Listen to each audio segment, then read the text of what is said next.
ഇന്ദിര എന്നെ കണ്ടപ്പോൾ പൊട്ടിക്കരഞ്ഞുപോയി അമ്മേ. ഞാനും കരഞ്ഞുപോയി അമ്മേ. മഹേശ്വരി എന്ന് പറഞ്ഞ അവൾക്ക് ജീവനായിരുന്നു. ഇനി ആരുണ്ട മോളെ അവൾക്ക് ഒരു തുണ? പാവം ഇന്ദിര വല്ലാതെ ക്ഷീണിച്ചു പോയി. ജലപാനം കഴിച്ചിട്ട് എത്ര ദിവസമായെന്നറിയാമോ? എല്ലാം സഹിക്കാനുള്ള ശക്തി നീ തന്നെ അവൾക്ക് കൊടുക്കണമേ. കാര്യം എന്തായാലും ശരി, ഈ 25-ാം തീയതി കഴിയാതെ മേളം ഞങ്ങളെ കൊണ്ട് സാധ്യമല്ല. ഇല്ല അളിയ, 1,00,000 രൂപ തന്നാലും സാധ്യമല്ല. മറ്റന്നാളാ എന്റെ സഹോദരിയുടെ കല്യാണം. അത് നിങ്ങളുടെ കാര്യം. മഹേശ്വരമ്മ മരിച്ചിട്ട് ആ പെല തീരാതെ ഈ സാധനം ഞങ്ങൾ കൈകൊണ്ട് തൊടുകയില്ല. സാറൊരു കാര്യം ചെയ്യട്ടെ, വേറെ എവിടെയെങ്കിലും തിരക്കട്ടെ, ഇവിടെ നടപ്പില്ല.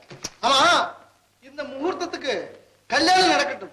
25-ാം തീയതിക്ക് അപ്പുറം മേളം വെച്ചിട്ടില്ല. എടാ കോലപ്പ എന്തൊന്നും സംസാരമാണ് ഇത്? വേറൊരു കാര്യം ഞാൻ പറയാം. ഈ കല്യാണം മേളമില്ലാതെ നടക്കട്ടെ.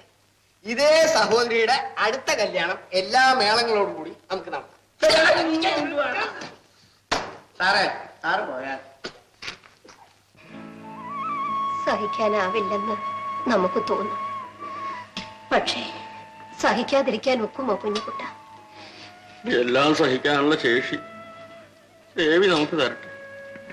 കുഞ്ഞുകുട്ട, ആ ദേവിയുടെ ദാസവൃത്തി എന്റെ മരണത്തോടെ അന്യം നിന്ന് പോകരുത്.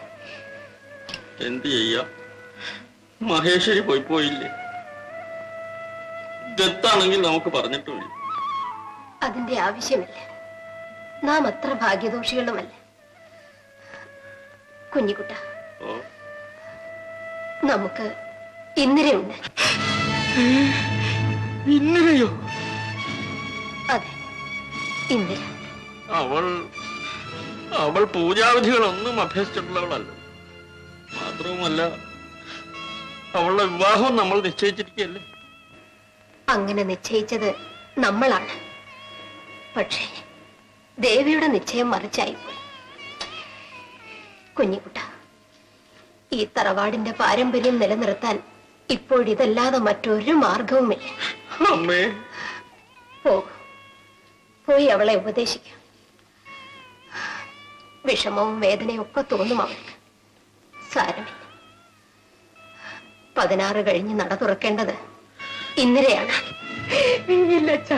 ഇല്ല, എന്നെ കൊണ്ടാവില്ല.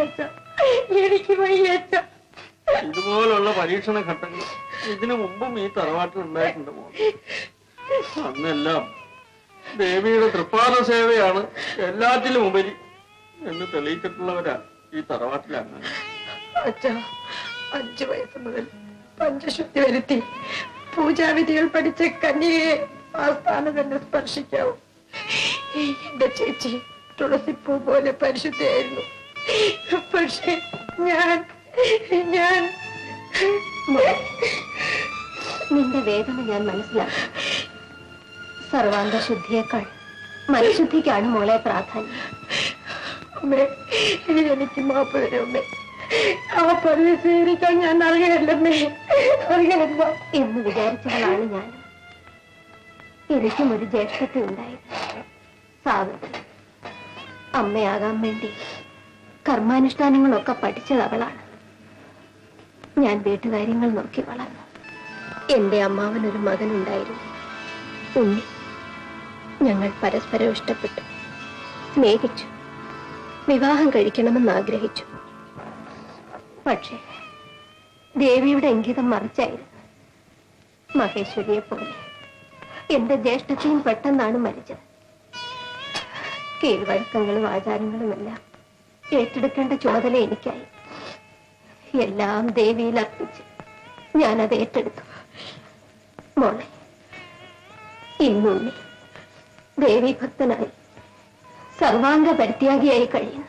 എനിക്കതിന് ധൈര്യം ഉണ്ടാവില്ലമ്മേ, ഒരിക്കലും ഉണ്ടാവില്ല. ഉണ്ടാകും മോൾ. എല്ലാം മറന്ന് ഏകാഗ്ര മനസ്സോടെ ദേവിയെ ധ്യാനിക്കുക. നീ പഠിച്ചവളാണ്. ആത്മധൈര്യവും വിശ്വാസവും എന്നേക്കാൾ വേഗം നിനക്ക് കിട്ടും. ഞാൻ മരിച്ചാൽ എന്റെ ചിതയിൽ തീ കൊളുത്തേണ്ടവൾ നീയാണ്. തറവാടിന്റെ നാശത്തിന് ഒരിക്കലും നീ കാരണക്കാരിയാകും. മോളെ, നാളത്തെ അമ്മ നീയാണ്.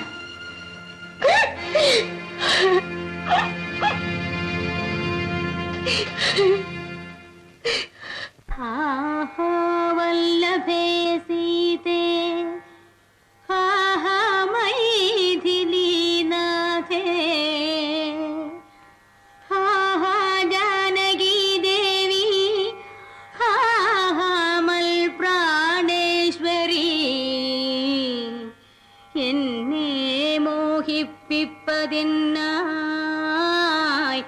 മറഞ്ഞിരിക്കയോ ധന്യേ നീ വെളിച്ചത്തു വന്നിടുമടിയാതെ ഇത്തരം പറകയും കാനനം തോറും നടന്നത്തൽ പൂണ്ടന്വേഷിച്ചു കാണാഞ്ഞു വിവശനായി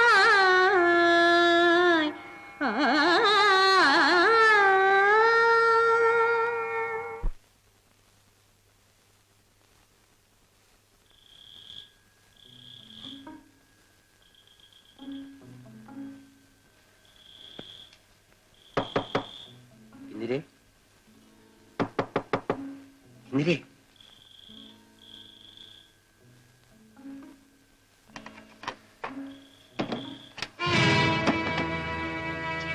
നീ വാതിൽ തുറന്ന് പുറത്തേക്ക് വരൂ.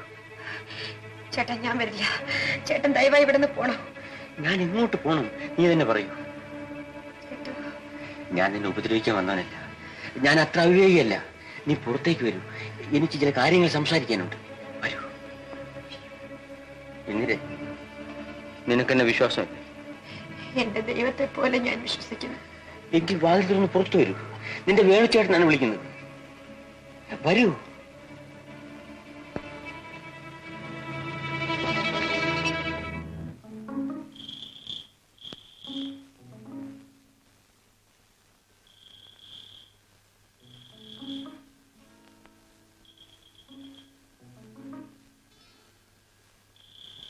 ഇന്ദിരയാണ് അടുത്ത പൂജാരിണി എന്ന് കേട്ടു. ശരിയാണ്. ആ ചുമതല ഏറ്റെടുക്കാൻ ഞാനല്ലാതെ തറവാട്ടിൽ മറ്റാരുമില്ല. ജീവിതത്തെ അറിഞ്ഞുകൊണ്ട് കഴുത്തിരിച്ച് കൊല്ലുന്നതാണ് നിങ്ങളുടെ പാരമ്പര്യം. പറഞ്ഞു ഇന്ദിര. എനിക്കൊന്നും പറയാനില്ല. കൂടുതലൊന്നും ചേട്ടൻ ചോദിക്കരുത് എന്നുള്ള ഒറ്റ അപേക്ഷയേ ഉള്ളൂ. എന്നിൽ നിന്നും അങ്ങനെ അകന്ന് ജീവിക്കാൻ നിനക്ക് സാധ്യമാണോ ഇന്ദിര?